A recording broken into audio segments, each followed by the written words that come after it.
Welcome to our program, Jump Into It. Thank you for joining Jump Into It, a podcast and live show to help entrepreneurial women jump into a better life. Welcome. I'm your host, Gabriella Hellman, an author, a marketer, and entrepreneur. I've had the pleasure of helping over 100 businesses establish themselves online and grow successfully. And today we have a very hot topic on how to build your brand successfully. And with us is our guest, Kim VOPNI. Now, Kim VOPNI calls herself a vagina coach. So we're going to get more into that. So her skill set, her experience, and her wealth of knowledge and how she's helped women to really embrace ourselves and talk about some very sensitive topics around health and wellness and concerns that women are challenged with. But first of all, let me just give you a list of her credentials. She's a restorative exercise specialist, certified personal trainer, certified pre-postnatal fitness consultant, a certified Pilates instructor, a hypopressive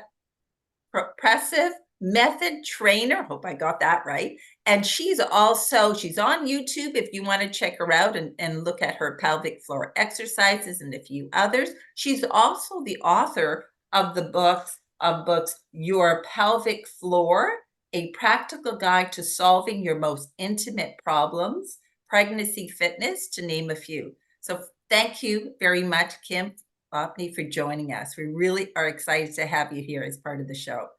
Thank you very much for having me. Pleasure to be here. Excellent, excellent. So, what I think is so exciting is that you really are kind of a powerhouse in the wellness world.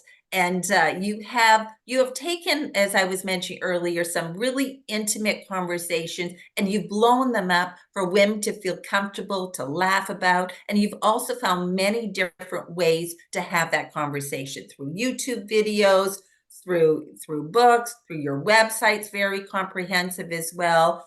And, you do a number of interviews. So you're getting the word out there in a very playful, warm, inviting way. And you're doing it in a way that you're branding yourself very successfully. And that's why I was so impressed when I learned more about you. And I thought, I really want to talk to this woman on how her journey and how she started. So maybe that's where we can start first. Can you share with your listeners your journey, how you became an entrepreneur? Sure. Thank you for the lovely intro. And my dad in some ways later in his career was a bit entrepreneurial, and I had never heard the term entrepreneur. I certainly didn't look at my dad as what an entrepreneur was. But he definitely had a curiosity for all things that sounded exciting and new and kind of shiny object syndrome in a sense. So when I grew up, got married, started a family, I started a career at a university. Actually, it took me a while to find my career. I kind of dabbled in a bunch of things. I was in the fitness industry for a number of years, achieved a little bit of burnout, and then ended up going into the corporate world and worked in HR, which I loved. And along the way, I still had fitness as a passion, kind of on a personal level, just wasn't working in it. And that was around the time that I started my family. And I used a product in my pregnancies called the Epino, which is a biofeedback device from Germany that can help prevent tearing and helps people connect with their pelvic floor in preparation for childbirth. And so it was through that experience where I saw this void in the world. I had this great experience with this product that none of my friends had heard of. I just randomly heard about it through my midwives. And I thought, why is not everybody using one of these? So knowing the issues my mom had from a childbirth recovery perspective and pelvic floor challenges along the way, I looked at pregnancy and birth as definitely a contributor to a lot of the challenges that women face.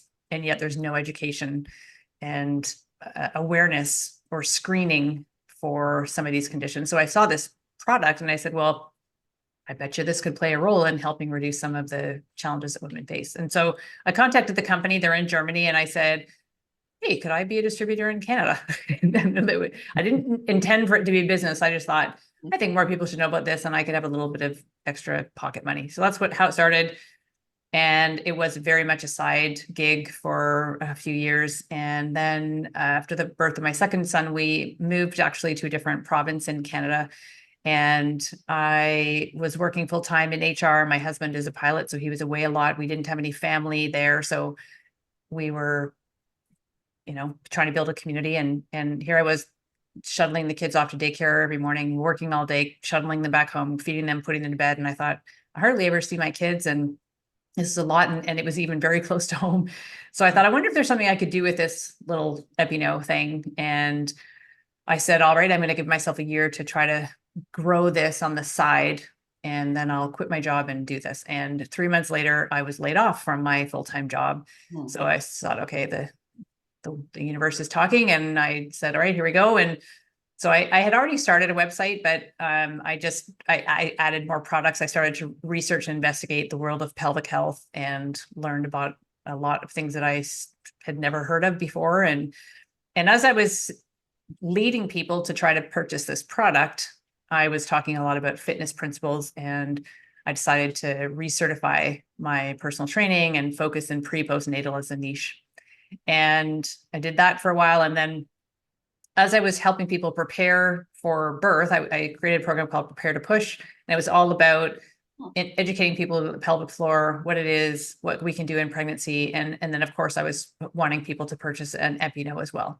But then I was looking at this whole preparation is fantastic, but we're missing out on this recovery phase, which especially in North America, nobody pays attention to. And I had lived in Southeast Asia when I was younger and knew of some of the traditional practices around the world from a birth and recovery perspective, and thought that we should be doing something different in North America. So I met up with 2 other women. We formed a second business called Bellies Inc. And we were wanting to optimize postpartum recovery. We manufactured our own postpartum recovery wrap, inspired by a lot of the cultures around the world, but making it a bit more mainstream, and also coupling it with exercise, because we knew that was something that really nobody was talking a lot about, the regenerative, restorative exercise specifically to the pelvic floor and the abdominal wall, to rebuild our capacity to do all the things we want in life after we have babies. And so I had the 2 businesses for a while. And then through that journey, I started to go through my own perimenopause and now postmenopause. And I sort of said, you know what, this isn't just to do your Kegels in pregnancy. It's not here's how you optimize your postpartum recovery. It's really a lifelong journey that people are on with regards to their pelvic floor. And out of that, all of the awareness and knowledge came other programs, online programs, an app, books, and just I have been and still am so passionate about this conversation and know how much it can transform people's lives. It's never too late to make a change. So I looked at all of the different ways that I could try to get this message out. And now I've got a podcast. Like I'm trying all the things. Yeah. Yeah. Ditto. Yeah. That's right. And it's interesting you say, because as you identified a problem and then you sought out the solution, and then you opened it up to the world to let the world know. And then as you progressed and went through the different stages of your life as a woman, you identified other problems or challenges, and then you found solutions for them. So it's almost like your audience or your tribe could kind of grow along with you or age along with you through the different stages and embrace it. But it's all being able to take those personal challenges and then overcome them and then find the solutions, and then you now are kind of a leader in solving it. So that's really, a lot of people talked about authenticity on this program, and how do you find your purpose? And one person says you find your purpose by finding a challenge that you have overcome, and now you can lead others to it. So I thought, you are probably you're exemplary around that ability to be very successful that way and really be in tune. And it's interesting when you say the universe kind of opened it up for you when the timing was right. Mm-hmm. Yeah. So. Yeah. And it's really, when you hear the origin stories of a lot of entrepreneurs, usually there's some sort of often personal pain point that happened and identified a need, or kind of presented this opportunity of, hey, there's something you could do and do differently, or create because it doesn't even exist. And then out of that, we often are trying to build a community around it too, as we research and are trying to gain support. So it's just the end result is different and interesting, but a lot of us start with that same place of, there's a problem and we want to find a solution for it. Yeah. And it adds meaning, right? I'm not here just to make a dollar. I'm actually here to solve a problem. And by the way, it can be, it can be fruitful too in more ways than just, filling your bank account. So that's fair. So when we go back to the question around branding, so how do you define brand? Maybe, I'm a marketer, so I may define it one way, but you didn't come from marketing, you came from HR. And right. So HR, there's some parallels between HR and marketing is, you want to rally up a team and you have, a mission, vision, and, you want to get the resources, everybody aligned to meet this common goal. So I think there's some parallels, but as far as branding, how do you define branding? How do I define it? I don't know. I think I didn't even wasn't even really aware of that term until I worked at a company when I was in HR. It was after the birth of my first son. It was my first job back after the birth of my first son. And it was with a company called Robbie's, which is it was a little baby shoe company, a Canadian entrepreneur success story. Actually, she couldn't find any good shoes for her little baby when he was born, and she found this old leather purse and made a little pair of moccasins for him. People liked it. She started this company and she sold it for multiple millions of dollars to a big company. I don't even remember how many, 15, 20 years later. I can't remember how many years later, but so I was working there. I absolutely loved that job. And I was part of an HR team, but we worked very closely with marketing. And that was where I was immersed in, because I was sharing the company story with new hires and I needed to learn the ins and outs of the company from a hiring perspective. I met with the marketing team. I understood the story. I understood the concept of the brand story and how important it was to have a consistent font and color and, all of that went as part of a brand. And of course, I knew brands like Nike or Coke or whatever growing up, the iconic brands, but I'd never really thought of branding, so to speak. And when I started on my business, I was aware of, I'm going to need to think of a name and I'm going to have a logo and I'll pick some colors that I like. And I've never really, I don't think I actually use a font. Like there's definitely things that I've not done well from a branding perspective, but I did give a little bit of thought into I want it to be memorable. I want it to be something that could roll off the tongue. I want it to be memorable. I want it to be differentiated from other people. And initially my brand actually was fitness doula. And so I had created this pelvic floor wellness website, and I was trying to bring the conversation of pelvic floor, first of all, but also from a wellness perspective. So I chose those names purposefully. But then when I was starting to create workshops and bring the fitness principles into pelvic floor muscle training, I was combining my certifications as a personal trainer then I went and took training as a doula. So I didn't want to practice as a doula. I just wanted the information and the education that I would gain from that certification to put those two together. So fitness doula was my first brand, I would say. And it was like creating an identity and a person, and catchy, and especially the population that I was working with, prenatal postpartum doula was becoming a very popular care provider to have as part of your team. And so again, I just thought I needed to have a memorable name. Found a logo. It wasn't really consistent. Vagina Coach is catchy. So Vagina Coach is coming. So the fitness doula was kind of the brand that I had for a while. And then Belly's Inc. came along. And I would say we were a little bit more aware of branding at that point.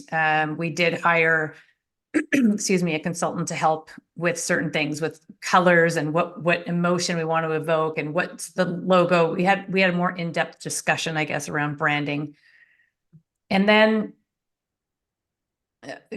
years later, I actually sold Belly's Inc., but it was even before then. I was known in kind of the prenatal postpartum, but as I'm trying to navigate into this perimenopause, menopause space, doula didn't resonate as much with that population.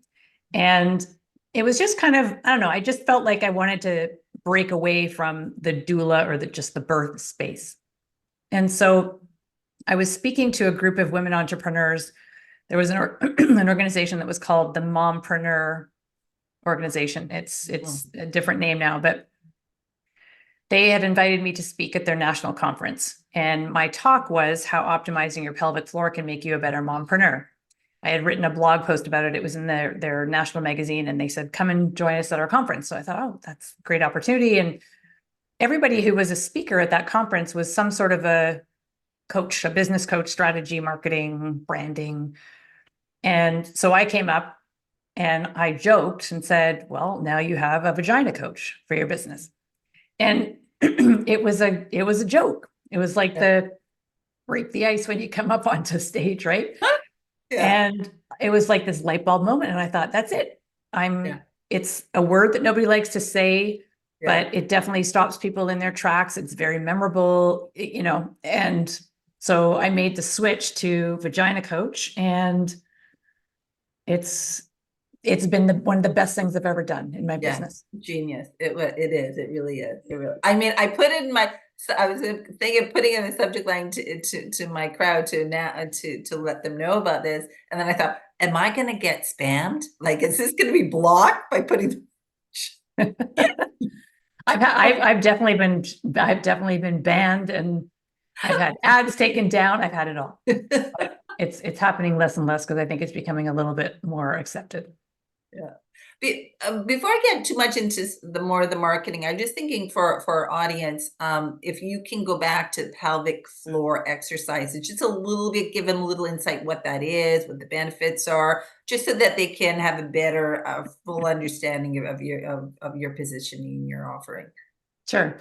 So the pelvic floor is a group of muscles that, whether you have male or female anatomy, we all have a pelvic floor. We all have this group of muscles. And these muscles help maintain and manage our continence. So making sure we pee, poo, fart when we want to, but not when we don't want to.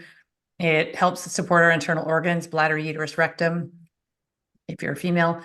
It supports our spine and pelvis, so core stability. It plays a role in our sexual response.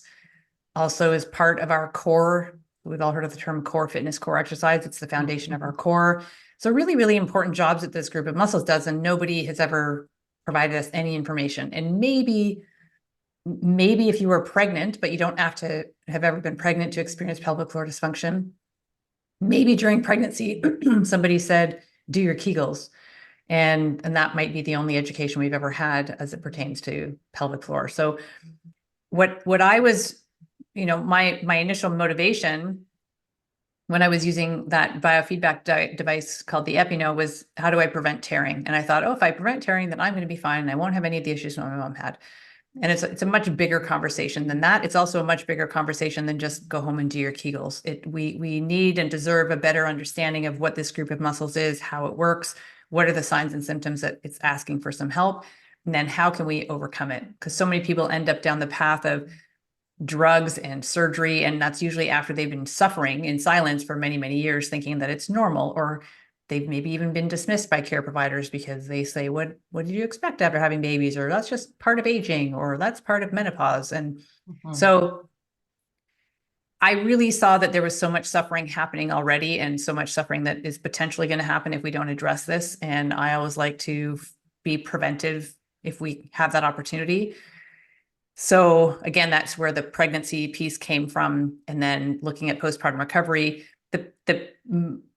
my biggest population, my biggest client group is perimenopause and postmenopause, because A few reasons. That's usually where people have been suffering for many years. And now they're like, all right, the symptoms are getting too much. I'm going to do something about it. Or it's because they have more time. Their kids are now Mm-hmm.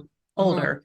They Mm-hmm. have more money. They've been in the workforce longer. Like there's lots of reasons why they're more likely to take action than they were before. And not as many people are willing to prevent a problem, but people will invest in trying to fix a problem that exists.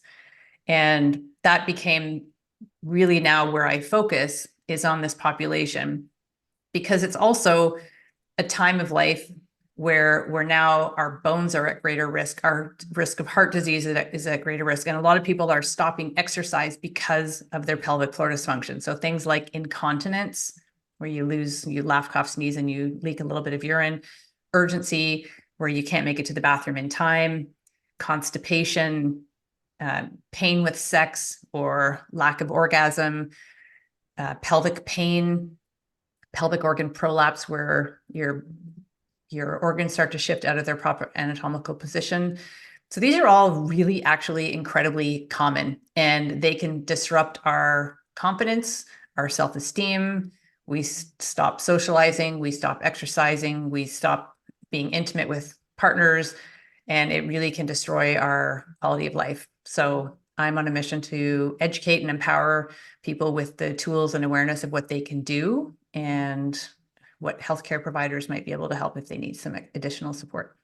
Wow. Wow. Thank you for that. Because it is a silent a problem that nobody wants to bring out. It's just like, yeah. I mean, even I Yeah, am nervous about talking about it. Like there's a lot you of people talk, that still right? I have to mean, hush hush. yeah, hush, hush. Like I have a trampoline in my backyard. My girlfriend won't go on it because it's gonna Yeah, make her, that's always a joke, right? It's like, oh, everything's right? fine, but I can't go on a trampoline. Yeah. And then so there can be a little giggling, it's usually like nervous laughter. There's a Yeah. little bit of sharing, but Yeah, for it's sure. pretty surface. And when Yeah. you really get down to it, there's a lot of really deep suffering that people go through that really in many cases can be prevented and absolutely can be treated. Yeah, like, no, you can't go for a long drive because you need to be a washroom and you just never, yeah. Yep. Wow, thank you for that because it is, um, as I said, it is a problem that as we age, and we live longer. So this Yeah, problem is going to last longer, but it occurs in our 50s and exactly. 60s, right? Okay. So we talked about how you've uncovered your brand, the Vagina Coach, like that. Brilliant. It's brilliant because it's out of the box. It raises people's awareness. It's a buzzword that people will want to share and jokingly talk about it. But it also aligns with the sensitivity because you're bringing it up, you're giggling, but we all women have one, Yeah, right? Yeah. yeah, And so, some of your strategy and tactics, you talked a lot about, you're an infopreneur is what I call it, where you're packaging information, you're positioning yourself as a coach, an advisor, so a go-to person that can provide some solutions and answers to this problem. And you're doing it in many different forms. What has been your most successful way of getting that message out there to how to solve these issues and these problems? Instagram for sure. Yeah. Yeah, Okay. yeah.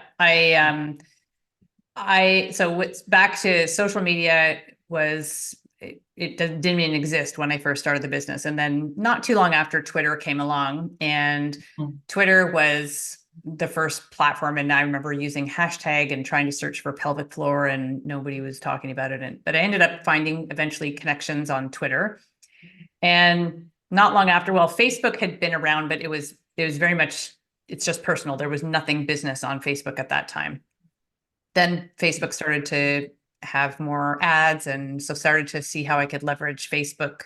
I really didn't love Facebook, to be honest. And then Instagram came, and Instagram had been there, but I was thinking, oh my gosh, I can't manage Twitter and Facebook and Instagram. And so I was really quite reluctant initially. And then when I was dabbling in it on a personal level, I started to actually like being on that platform way more than I liked being on Facebook. So I started to dabble and I thought, okay, I'm going to create an account. And it started out very personal. And then I started to talk a little bit about business, and it just became a place where, because I liked being there, and I started to find like-minded people, it's just where I was spending time. So that's where I was putting my energy, and it became a fun way to share about my business. So that was it still is my biggest platform. I would say it's the one where I still like to spend the most time. But I also was starting to use, YouTube came on the scene, and I was starting to create more of the educational type, the long form videos. And I've never really had much of I've had a strategy with Instagram a little bit. I haven't really had much of a strategy with YouTube, but I have some videos from way back in the day Mm-hmm. that have huge traction on them now because Yeah, I they've saw been there that. for a long Yeah. time. Yeah, I saw that. um, and they're not really great videos, but they just happen to have been there for a long time, and they were a very unique product that there wasn't anybody else talking about. So it still is a platform that I do want to have more strategy around and spend more time on. But so YouTube was another one, and then of course TikTok, which I think how reluctant I was with Instagram, I was even more reluctant with TikTok, and I still don't like that platform. I find it very toxic. However, Mm. I know there are a lot of people on there who are searching for help, and who I have helped. I do have a TikTok account. I grew very quickly. I think I'm like 50,000 there, which isn't a huge number on TikTok, but for not being on there very long, I got some decent traction. Mhm. And because I don't like being on the platform, of course, I don't invest a lot of time there, but it is, I think arguably I could probably grow if I really focused on TikTok. I think that could be my biggest platform very quickly, actually. Hmm. Interesting. Interesting. Yeah, because it's the latest one on the scene, but we're hearing so much about it now, like it's just exploding. I mean, I'm not presently on TikTok myself, but as a marketer, or a entrepreneur, we need to get our heads around what TikTok is. So maybe that will Yep. be next podcast. Yep. Yes, talk about Yep. TikTok. But can you share with our listeners a little bit about your Instagram strategy? Because the success you've achieved, how you've achieved it. Yeah. Yeah. So my strategy, I would say, has changed, as all things do with technology and entrepreneurship and all the things. So Mm. I've hired people along the way to help me. Part of that actually was where my brand became a little bit clearer. I started to have more of a storyboard almost, with colors and branded images. So this is back before reels and before videos kind of took Okay. on a story of their own. Yeah. So it became, I had my strategy was posting once a day, and I would alternate between a statement and then some sort of an image, because obviously Instagram was very much image focused at the time, and photography. So whether it was a photograph, like a stock photo, usually it wasn't. Usually it was something, me with my vulva puppet or my pelvis or something that not that you would typically see. And then the statement, I would try to have a sense of humor about certain things. I would use proper anatomical terms, which for a while was okay, and then I started to get shut down. So I would have to code name things. I had to spell vagina weird ways. I had to say vajayjay. I had to do all the things Yeah. that felt uncomfortable, because I was really trying to step into this word that, part of the reason we have so much shame and taboo is because nobody wants to say it, and we always want to hush, and it's inappropriate. And so now my hand was being forced that I'm trying to use a proper anatomical term, but everything's getting shut down or taken down for being quote unquote inappropriate. So I had to dance around and use code language, which just added to the shame. But anyway, I explained Mhm. myself why I was using it, and I did write to the founder, or the CEO of Instagram. I would tag him in many posts. I would message him directly all the time Wow. to say, this is not okay, and why is this allowed, but this is not allowed. And so anyway, the reins have loosened for sure. I can say vagina very freely. I don't have to code name it anymore. And I'm grateful for that. But it was years of fighting this battle. So initially it was I'm going to have some catchy phrase or term or statement. Then I have some sort of an image, and I would make a post pretty much once a day, sometimes twice a day. And that's how I grew. And I would start to tag people. I would connect with other people. I would try to find influencers and offer to send them a product or send them a book, or, reach out in certain ways that I could have them introduced to my brand. And for a while I was juggling too. I still had my own business, plus I had Belly's Inc. And so that was a little bit confusing for people for a while. And then as I was transitioning away from Belly's Inc. and then stepped into this Vagina Coach brand, it became much easier, much clearer for both me and my community. And then of course, reels and videos started to come along. And again, I was angry. I was thinking, I just figured this out. I've got things that looks beautiful. It's all lovely. I know exactly what I do every day.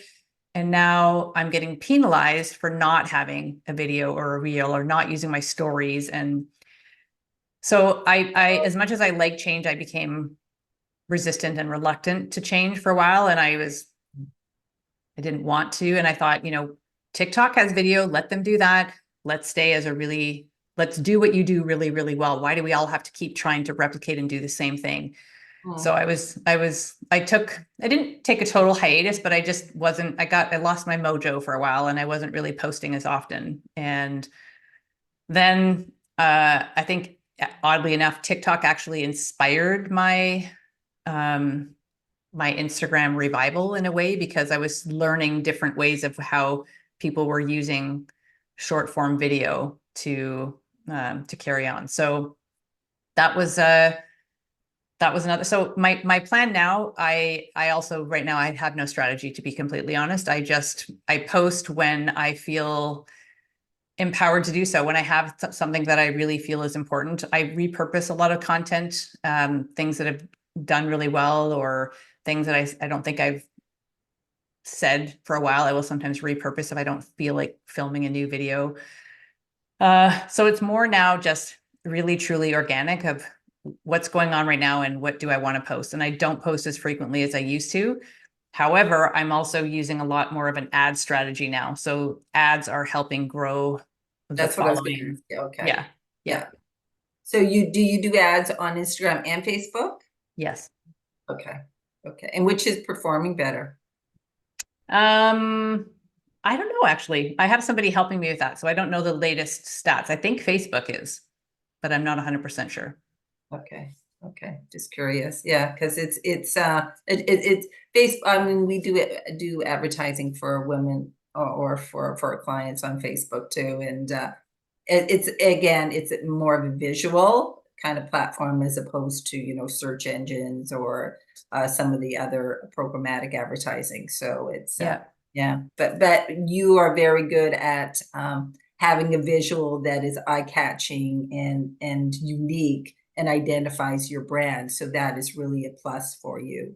Yeah. And I mean, for so long I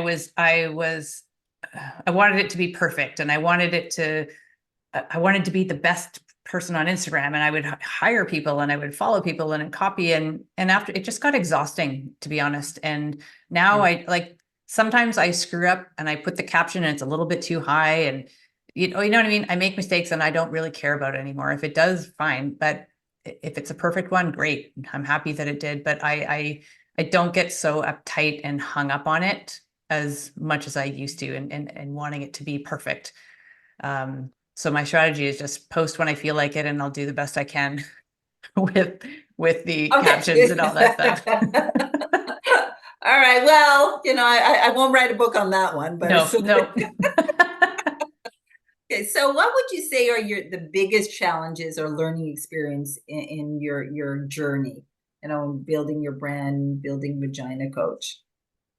I learned early on with I remember having a shipment. We needed to get some raw goods in for a wrap, and I didn't have the shipping cost documented. And so I got a $3,000 shipping bill for the raw goods. It was a big order, but yeah. So just things that you don't even know to ask early on was one. I would, if I was to think back, I think I may have, it's hard to say that I would do things differently, because everything that's happened has happened and brought me to where I am now, which I really love where I am.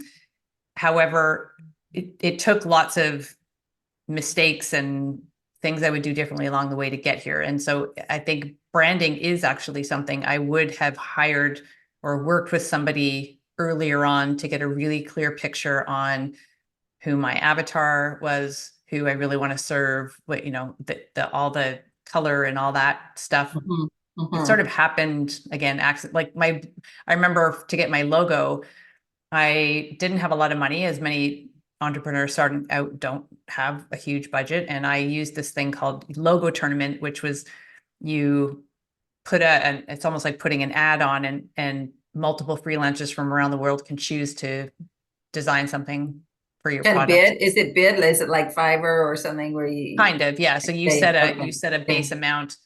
It minimum, I think, is $250 US, and you can have more if you use more if you want, and then you'll get more people signing up. But you have a week-long competition, and whoever wants to toss in an option, a design option, is welcome, and then you can provide feedback and fine-tune. And that's how I got my pelvis logo, which I love that logo so much. I love the colors, I love the design, I love everything about it. And that was where my brand document came from, was just because I spent $250 and I found one random person somewhere, I don't remember where they live, and they designed this logo that I really loved. So I think, So it wasn't a holistic view and your no, nothing. vision and the Nope. feel and personality of your brand and the Nope. colors you represent and font and it was Nope. $250. Somebody give me a logo, bam, I like it, and Yep. you got it, Yep. right? So Yep. So now I'm in a position where I'm looking at potentially starting a product line as part of my business. And the person I'm working with, we are hiring somebody to help us go through that brand strategy, almost, where, the look, the feel, the audience, the colors, all the things. So I feel like I would have done that a little bit earlier. Okay. Yeah. Because there's like you have a lot of different pieces, right? You've got the book, you've got this consulting or in the coaching. So what is your core business now? Like where, and you have these different products you were mentioning. I'm assuming that you still sell them. I didn't notice it so much on the side. But what is your core business? Like where are you? Like what is your where How are do you I getting generate income? And profit? yeah, Yeah, yeah. yeah. So the product side of the business, I actually closed the e-commerce store in 2018. Health Canada implemented a new medical device licensing procedure that was a lot more costly, had a lot more hoops to jump through.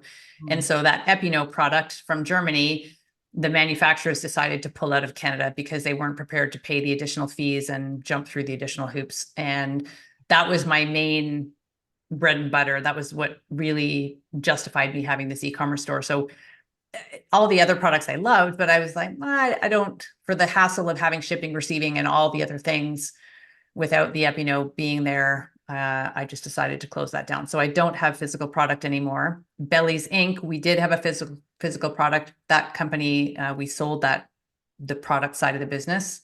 And so I didn't have that anymore. And I took just the education component of that. But so my key business now is my app, my membership. And I have done in-person coaching. I've had a clinic space where I would see people one-on-one. And I really wanted to be able to reach more. I'd had people from around the world. How can I work with you? And how can I learn more? And so I started to create online webinars and workshops. And then I created a membership where people can come in and have group coaching. They can have one coaching if they want, but they come in and they go through a series of educational videos and exercises and workouts that they don't need to be one-on-one with me.